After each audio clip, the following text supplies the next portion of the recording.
Isabella Hart had learned to walk through wealth the way other women walk through weather, prepared, composed, never surprised by the temperature. The Thorne estate in Greenwich, Connecticut, was all polished stone, quiet fountains, and manicured hedges clipped into obedience. From the outside, it looked like a promise kept. Inside, Isabella tried to make it a home. Before we continue, take a quick second to support the channel. If you enjoy powerful billionaire stories like this one, hit the subscribe button, turn on notifications, and join our community. It helps the channel grow, and lets us keep bringing you stories that matter. Thank you. Now, let's continue. She had been raised in coastal Massachusetts on land that had belonged to her family for generations. Orchards, shoreline, timberlots, and a stretch of undeveloped acreage that developers had been circling for years. Her father called it legacy. Her lawyers called it leverage. When Adrian Thorne came into their lives, he spoke fluent legacy. He praised her father's vision, her family's stewardship, the rare integrity of people who didn't sell their roots. He looked at Isabella like she was more than a last name and a portfolio. Their wedding had been a magazine spread of white roses and black tuxedos, held in an old Newport mansion that smelled faintly of salt and money. People called them the perfect couple, the billionaire real estate titan and the quiet, elegant bride whose family holdings could reshape a coastline. Isabella smiled until her cheeks ached, and then she smiled more. 6 weeks after the wedding, the nausea started. Then the strange tenderness in her chest, the fatigue that came like a blanket she couldn't throw off. Her doctor in Stamford confirmed what her heart already suspected. She was pregnant. 6 weeks, maybe a few days more. A life inside her, small as a secret, loud as a bell. She did not tell Adrian right away. Not because she wanted drama, but because she wanted it to be theirs, soft, private, safe. Adrian had been traveling between Manhattan and Miami, closing deals, hosting investors, smiling for cameras. He kissed her forehead when he returned late at night, sometimes smelling of whiskey and winter air. "I missed you," he would say, and she would believe him because believing was easier than doubting. On a Thursday evening, the Thorne estate hosted a small dinner for Adrian's inner circle, 2 board members, a private banker, and a couple of men Isabella knew only by reputation. They drank rare wine, laughed too loudly, and talked about people the way people talk about buildings: how to acquire, renovate, and profit. Isabella kept pace with the conversation, graceful as always, placing her smile where it was required. When her stomach tightened, she excused herself early and went upstairs, blaming a headache. In her bedroom, she pressed a palm to her lower belly, steadying herself, and decided she would tell Adrian after dinner. She would do it in the quiet, when the guests were gone and the house was only theirs again. The hallway outside their room was dim. Downstairs, laughter spilled up the staircase in warm waves. Isabella walked toward the study wing to find Adrian. He'd slipped away from the table an hour earlier, supposedly to take a call from overseas. She stopped near the closed door of the library office when she heard his voice, low and amused. "Let's not pretend," Adrian said. "I married her for the land." There was a pause, and then another man chuckled. "You're blunt, Thorne." "I'm honest," Adrian replied. Her father wanted a good man to protect their assets. "I wanted the assets. It's a clean trade." Isabella felt the blood drain from her face so fast the world tilted. She leaned her shoulder against the wall, careful not to breathe too loudly. "She's a sweet girl," someone else said. "You don't feel even a little." Adrian cut him off with a soft, careless laugh. "Feel? Look, she's fine. Beautiful, polite, trained for charity galas. But she's not a partner. She's property. A deed with a smile. Property." The word hit her like a slap she couldn't see coming. Her throat tightened, her hands going cold. The men continued talking, the conversation drifting into numbers and timelines, but Isabella barely heard them. She heard only the 5 words that turned her marriage into a transaction. "I married her for the land." She stepped back, silent as smoke, and walked away before her knees could betray her. In the bedroom, she locked the door and sat on the edge of the bed, staring at the pale wallpaper as if it might rearrange itself into something that made sense. Her wedding ring felt heavier than it ever had, a circle of gold that now looked like a shackle. Isabella pressed her hand against her belly again, the gesture instinctive, protective. The baby was still too small to move, too small to demand anything, but the knowledge of it made Adrian's words uglier. He didn't just see her as property. He saw her body, her future, her children as part of the deal. A hot, bitter rage rose in her chest, followed by something quieter and sharper: clarity. If she confronted him now, he would smile, explain, manipulate. He would call it a misunderstanding. He would turn her pain into a negotiation. So Isabella did what she had been raised to do when weather turned violent. She prepared. She wiped her face, steadied her breathing, and opened her phone. Not to call anyone. Not yet. She began a note titled "Next Steps," and in it she wrote one sentence, the first brick in a new foundation. Find the contract. She remembered her mother's voice from long ago. Never argue with someone holding the pen. Bella, take the pen away. Adrian had always held the pen in their marriage, signing, smiling, steering. Now Isabella understood the rules were written to break her. She would not break. She would rewrite, starting tonight. Downstairs, the men laughed again. Isabella stared at the words on her screen until they stopped shaking. Then she lay down fully clothed, one hand over her stomach, and listened to the mansion settle around her like a trap. By morning, she would be something else entirely. The next days moved like theater performed behind a curtain. Isabella came down to breakfast with a steady smile, asked the staff about their families, and listened to Adrian describe deals as if nothing in their marriage had changed. He never noticed the fracture. Or he noticed and assumed she would stay anyway. Isabella began with a simple truth her father had taught her while negotiating land rights. Paper makes power. If Adrian believed she was property, then somewhere there was paperwork that proved it. She needed to see it, photograph it, and understand it. She waited for a day when Adrian left early for Manhattan and the estate settled into its quiet routine. Dressed in a pale coat and modest heels, Isabella walked through the Thorne mansion as though she had a reason for every turn, because she did. In the private administrative wing was the smaller office Adrian used when he worked from home. Filing cabinets, legal binders, and a wall safe that looked decorative until you noticed the keypad. Isabella didn't try the safe. She didn't need to. People like Adrian never hid their best weapons where only they could reach them. They kept them in plain folders, protected by assumptions. And the biggest assumption was that Isabella would never look. She entered the office carrying a tray with 2 cups of coffee, like a thoughtful wife. The hallway camera blinked red. She gave it a calm glance and closed the door behind her. Rage steadied her hands better than prayer. The first cabinet held invoices and construction plans. The second held legal folders stamped confidential. She flipped through tabs until her fingers found one that made her pulse spike: Heart, marriage settlement. Inside were documents clipped and dated, signed by her father, by lawyers, by Adrian. And there, in the middle of it all, her own signature, written months ago after a dinner where everyone said the agreement was standard, protective, and for the good of both families. She pulled out the contract and read quickly, hunting for the knife hidden in velvet. The opening clauses described her family's contributions: coastal acreage in Massachusetts, investment accounts, and trust distributions moved into entities managed by the Thorne family office. The language was polite, almost romantic: union, partnership, stability. Isabella's jaw tightened. Lies were always written beautifully. Then she reached the section titled Succession and Continuity. Her eyes slowed, and the room seemed to thin around her. The clause was brutally clear: if Isabella failed to produce a male heir within 5 years, Adrian could dissolve the marriage, and the property she brought in would remain under Thorne control. She would receive a one-time settlement and leave with nothing else. Male heir. 5 years. Dissolve. Retain. For a moment, she saw their wedding day again. The camera flashes, the vows, Adrian's hand warm around hers as he promised, always. Now she understood those promises were written on water.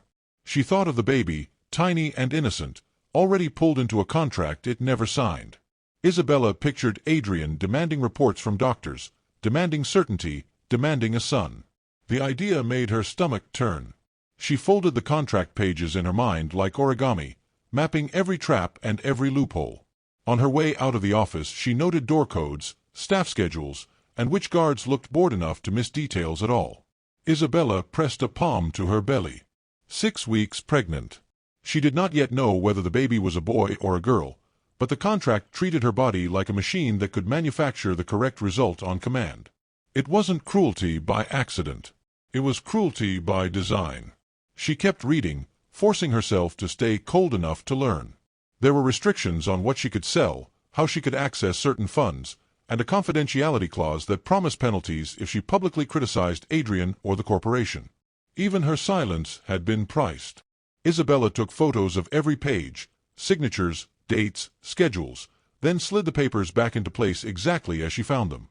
Evidence mattered, but so did the absence of a trail. She wasn't ready for Adrian to know she'd found the map of her cage.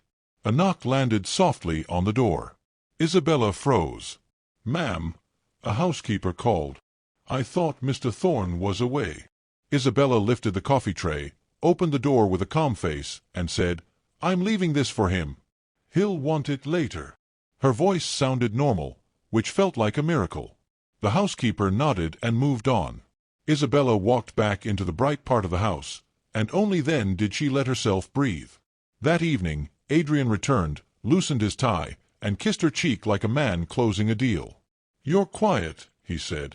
"Everything okay?" "I'm tired," Isabella replied, and it was the truest thing she had said all week. In bed, Adrian fell asleep quickly, one arm heavy across her waist. Isabella lay awake, staring at the ceiling, hearing his earlier words echo inside her like a verdict. "I married her for the land. Property. Deed." She didn't cry. Tears were for women who still believed kindness might appear if they waited. Isabella was past waiting. She was in strategy now. Before dawn, she opened her phone and searched for a name she hadn't needed in years: the Boston attorney who had handled her maternal grandmother's estate. Her grandmother, Eleanor Hart, had always spoken to Isabella differently than the men in the room, like she was a person, not a bargaining chip. Isabella stared at the contact information for a long moment, then typed a message with the steadiness of someone signing her own rescue. "I need to review what belongs to me, not him." She pressed send before fear could argue. Then she placed both hands over her stomach, as if she could shield the baby from paper and greed, and listened to Adrian's breathing like the ticking of a countdown. The Boston attorney replied the same day, careful and formal, asking Isabella to come in person. She took the meeting under the cover Adrian would never question: charity business in Manhattan. In a quiet office near Beacon Hill, the attorney treated Isabella the way her grandmother, Eleanor Hart, always had, like a full person. He slid a folder across the desk. "Your grandmother anticipated complications," he said. Inside were trust documents created years earlier. Eleanor had left Isabella assets that sat completely outside the Thornes' reach: a small coastal house in Maine, a private investment fund, and shares in a family shipping company. None of it was part of Isabella's marriage settlement. None of it was managed by the Thorne family office. Isabella's hands went still as she read. This wasn't just money. It was an exit. It was meant as a foundation, the attorney said. If you ever needed your own ground. For the first time since the night in the hallway, Isabella felt something other than anger. She felt leverage. Back in Greenwich, she returned to normal. She hosted lunches, answered texts, wore the right smiles. She kept her pregnancy secret, not because she was ashamed, but because Adrian would turn the news into a weapon. She would not give him the advantage of timing. Then an envelope arrived with the private mail, thick paper, sealed with wax, addressed to one of Adrian's investment firms. It was left on a table with other documents, as if it were harmless. Isabella recognized the letterhead and, without thinking, carried it upstairs. The letter inside was from Corinne Blake. It wasn't subtle. Corinne wrote the way a woman writes when she believes she is already chosen. Intimate references, promises Adrian had made, complaints about the wife who didn't understand power. Corinne spoke of nights in Miami and future plans in the same breath, as if Isabella were just an obstacle waiting to be removed. Isabella read it twice, then locked it away. She didn't confront Adrian. Not yet. Evidence was only useful if you survived long enough to use it. That night, Adrian came home late, kissed Isabella's cheek, and said, "You look good." The compliment landed like a coin tossed to a servant. Isabella thanked him anyway. In the dark, her plan took shape around three pillars: the contract, the mistress, and the inheritance. Paper. Betrayal. Freedom. Adrian had assumed she had none of it. He had mistaken her manners for obedience. Over the next week, Isabella moved quietly. She opened a new account linked to her grandmother's trust. She arranged for copies of her passport, birth certificate, and medical records to be stored off the estate. She scheduled a private doctor's appointment and requested discretion. The doctor agreed without asking why. Midweek, she returned to the estate for a dinner Adrian hosted for lenders. Isabella sat at the long table under crystal light and watched men praise her husband's vision. Adrian's hand rested lightly on her shoulder when cameras appeared, as if he were claiming an asset.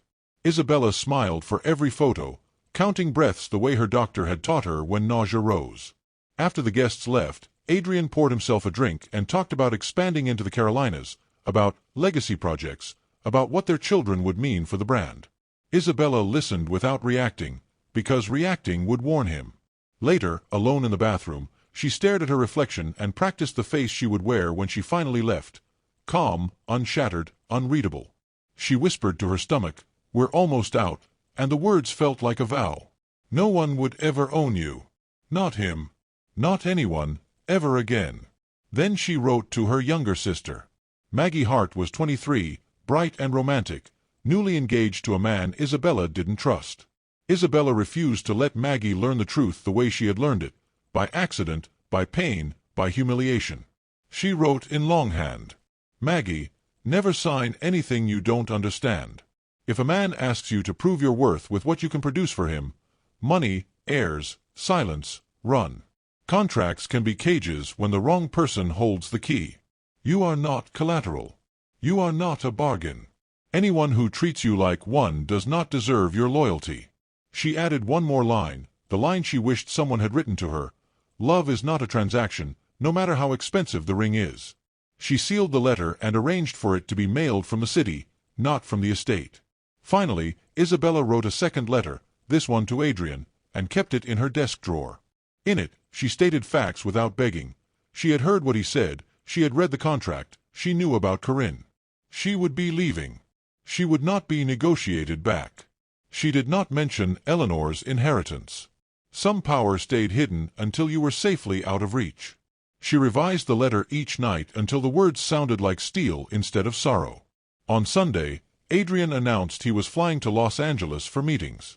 "Back Friday," he said, already distracted. "Try not to get bored." "I'll manage," Isabella replied. When his car disappeared through the gates, Isabella stood at the window until the driveway was empty. Then she turned and began to pack, not for a trip, but for escape. She ignored designer gowns and jewelry. She chose documents, medication, the contract photos, Corinne's letter, and one framed picture of her grandmother. She took a single sweater that smelled faintly of home. She made her future light enough to carry. Before sunset, she arranged a car to take her into Manhattan before dawn. Her lawyer was ready. Her private account was funded. A small house in Maine waited beside the Atlantic, where salt air didn't care about titles or contracts. All that remained was the hardest part, walking out of the life everyone thought she should want, and not looking back. Before dawn, the Thorne estate in Greenwich was at its quietest.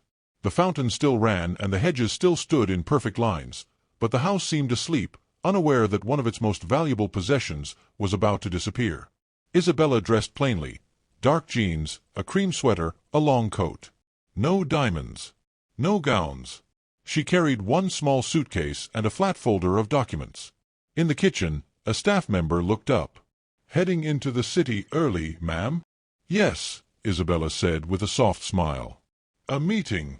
The driver she had arranged waited at the service entrance.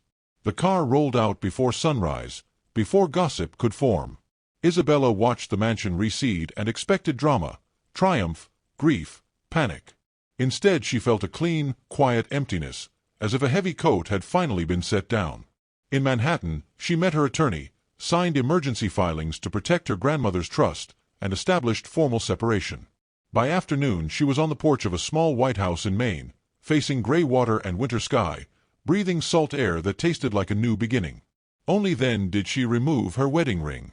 She set it on the counter and stared at it, gold, flawless, circular. A perfect symbol for something that had never been real. When she finally looked away, her hand felt able to breathe. That evening, Isabella mailed 2 letters. The first went to Maggie, confirming she was safe and asking her sister to trust her without demanding details. The second went to Adrian. Isabella had rewritten it until every word sounded like iron.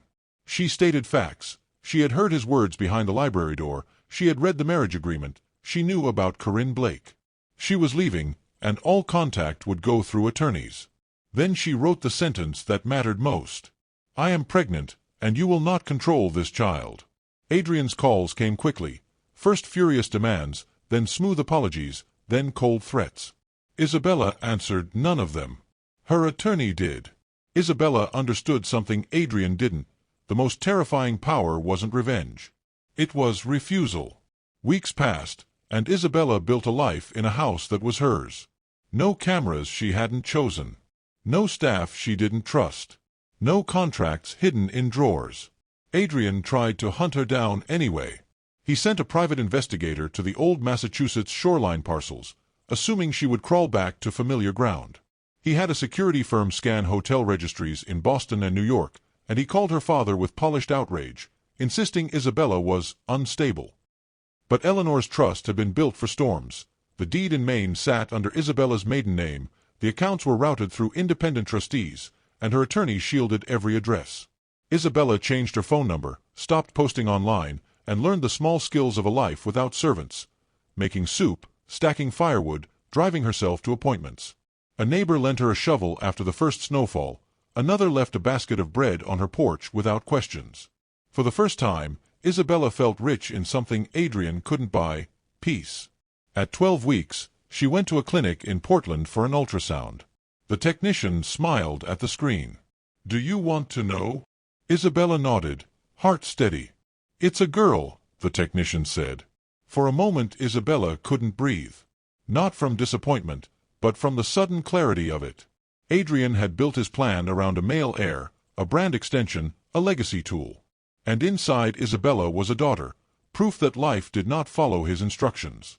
She left with a printed photo tucked into her wallet.